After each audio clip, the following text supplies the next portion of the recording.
ये थे चंद्रजीत यादव, जो सामाजिक न्याय आंदोलन के योद्धा थे। हम आपको बताते हैं कि भारतीय राजनीति में क्यों खास रहे। साधारण से किसान परिवार में पैदा हुए पूर्व केंद्रीय मंत्री चंद्रजीत यादव विलक्षण राजनीतिक प्रतिभा, सोचने की सलाहियत के बल पर विश्व राजनीति में छाए रहे।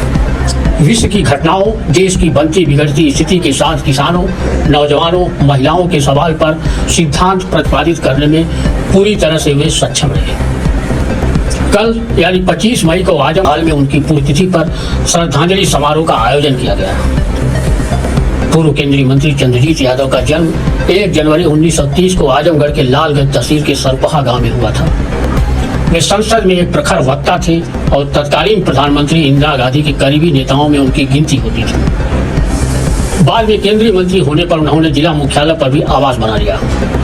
विश्व स्तरीय सामाजिक न्याय आंदोलनों के प्रेरक के रूप में उन्होंने पूरी दुनिया से रंग भेद को मिटाने, महिलाओं के साथ असमानता के व्यवहार को समाप्त कराने के लिए विभिन्न देशों में इन वर्गों के आंदोलनों का नेतृत्व किया। वे संसद में और संसद के बाहर किसानों को उत्पादन का लाभकारी मूल्य दिलाने के लिए किए गए संघर्षों के चलते किसान हितैषी भी बन गए थे।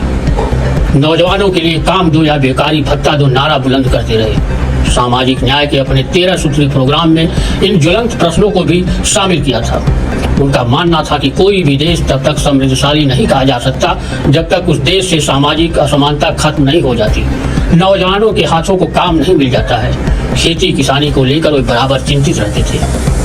वे कहा करते थे कि जब तक किसान मजबूत नहीं होगा, किसान की तरक्की नहीं होगी, तब तक देश बदहाल ही कहा जाएगा।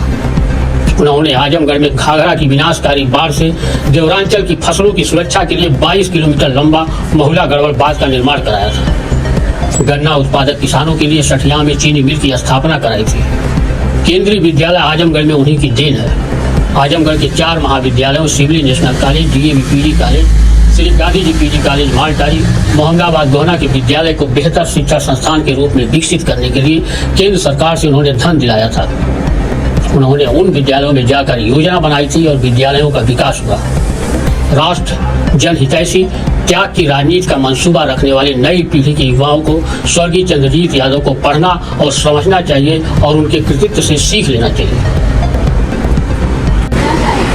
आइए अब सुनते हैं स्वर्गीय यादव जी के करीबी रहे सामाजिक न्याय आंदोलन के अध्यक्ष राम कुमार यादव से।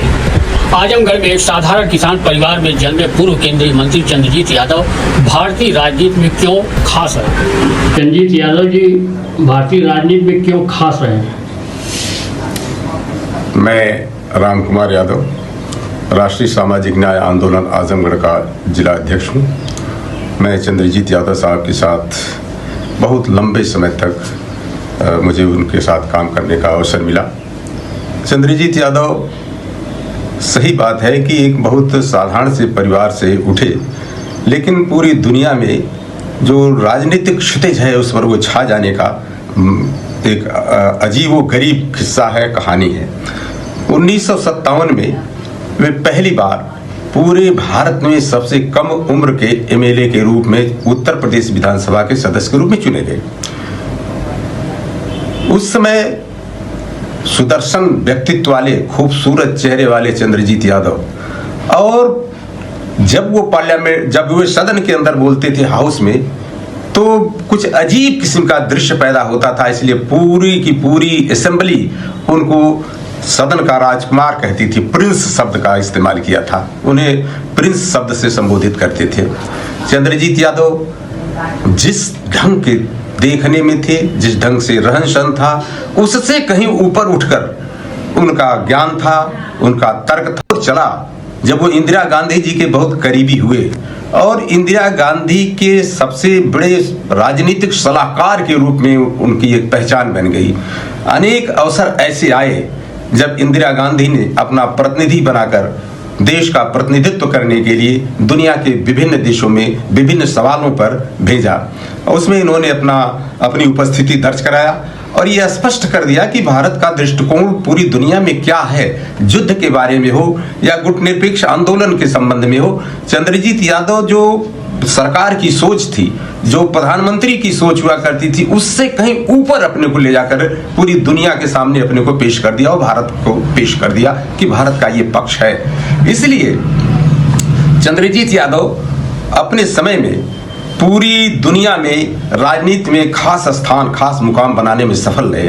बाद में चलकर उन्होंने समाजवाद की नई व्याख्या कर डाला और सामाजिक न्याय को उसका सबसे बड़ा हथियार के रूप में उन्होंने उसको इस्तेमाल किया। चंद्रजीत यादव सामाजिक न्याय की लड़ाई के लिए मंडल कमीशन की सिफारिशों को लागू कराने के लिए उसको हथियार के रूप में उठाया। हालांकि बड़ा विरोध हुआ, तमाम पिछड़ी जातियों के नेता, अनुसूचित जातियों के लोग, अल्पसंख्यक वर्ग के लोग जिसको समझ नहीं पा रहे थे मंडल कमीशन को, और पार्लियामेंट से लेकर पार्लियामेंट के बाहर तक उनका विरोध हुआ। यहाँ तक कि प्रखर जो अपने को समाजवादी कहते हैं कम्युनिस्ट पार्टी के लोग, उन लोगों ने भी विरोध करना शुरू किया। पूरे देश में एक मुहिम चली, एक बड़ा आंदोलन चला और नतीजे के तौर पर इंदिरा गांधी के बार बार टालने के बाद भी वीपी सिंह की प्रधानमंत्रित्व काल में मंडल कमीशन की 40 संस्तुतियों में से मात्र 2 संस्तुतियों को लागू किया गया, जिसमें प्रमुख है 27% आरक्षण की व्यवस्था। यहाँ यह बात कह देना नितांत आवश्यक है कि आज सरकार 10% आर्थिक आधार पर सवर्ण जातियों को आरक्षण देने जा रही है। इस पर हमारे कोई एतराज नहीं, यादव जी भी इस बात को कहा करते थे। लेकिन मंडल साहब ने अपनी रिपोर्ट में लिखा है कि 52% से ऊपर आबादी पिछड़ी जातियों की है।